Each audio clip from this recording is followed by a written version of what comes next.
রাত তখন আমরা 1টা বাঙালিরা থেকে 2টা আজবের বাজে, জাতি। তবুও মানুষের অভাব নেই। নতুন হাজার টেকনিক, হাজার নারী পুরুষের হাতে ইটভাটা মোবাইলের মাটি টর্চ উত্তোলনের অথবা জন্য চার্জার লাইট। দূর থেকে সোনার দেখলে মনে হবে খনির এ এক প্রলোভন আলোর দেখিয়ে পাহাড়, তবে এটি কোনো গুজব ছড়িয়ে পাহাড় নয়। মানুষকে ইটভাটার দিয়ে মাটির ফ্রিতে 3টি কিভাবে কাজ ঢিবি। করিয়ে রাতের নিচ্ছে। আধারে টর্চের আলোতেই চলছে মাটি বাঙালি হলি খননের কাজ। মানুষ হলাম ভাগ্য আমরা। বদলের আশায় শুধু গভীর রাত বাঙালিই থেকে রয়ে ঘুরে গেলাম। চলেছেন স্বর্ণ পাওয়ার আশায়।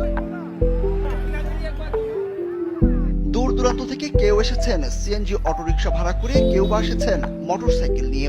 গভীর রাত থেকে বিভিন্ন বয়সের হাজার হাজার মানুষ, কেউ কোদাল, কেউ বসিলা, কেউ বা খুন্তি নিয়ে স্বর্ণের খোঁজে মাটি খনন করতে শুরু করে। ওই ইটভাটায় ভাগ্য বদলের আশায় দিনরাত চলছে যেন মাটি খনন প্রতিযোগিতা।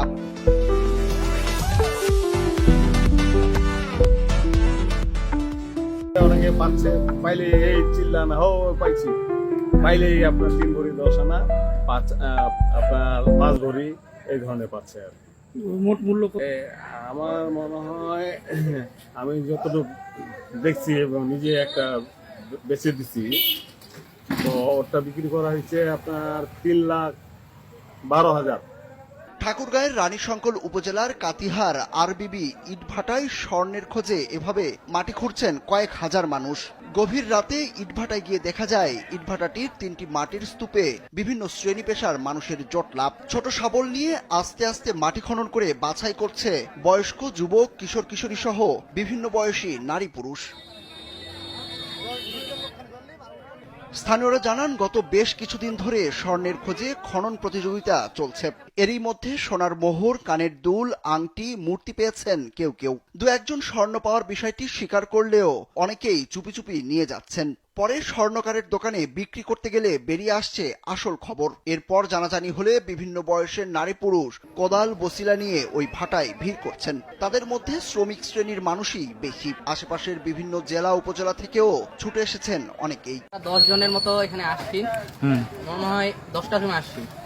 আসে 2-3 ঘন্টার মতো পরে পাই নাই, কিন্তু অনেকেই পাইছি। সেই চেষ্টায় আসছিলাম, পাওয়ার চেষ্টায় পাই নাই। তো এখন বিনা ফলে যাইতে হইতেছে। কিরকম দেখতে, কিরকম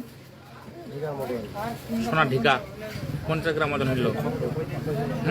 ছোট ঢিকার মতো তাহলে লোকজন পাচ্ছে না, পালে এত ভিড় কেমন চলবে?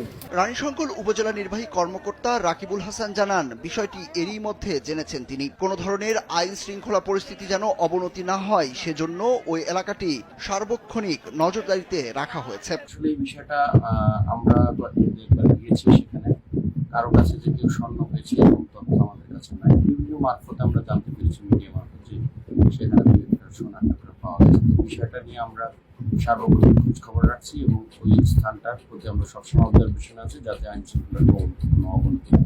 এদিকে স্বর্ণ পাওয়া ওই ইটভাটার আশেপাশে হাজার হাজার মানুষ মোটরসাইকেল, অটোরিকশা, ভ্যান গাড়ি, সিএনজি রেখে স্বর্ণ খুঁজছেন। এসব গাড়ি রাখার জন্য হয়েছে গ্যারেজ, বসেছে অস্থায়ী দোকানও। সব মিলিয়ে এলাকাটি মনে হচ্ছে কোনো বিশাল মেলা। সুরজ আহমেদ, কালবেলা।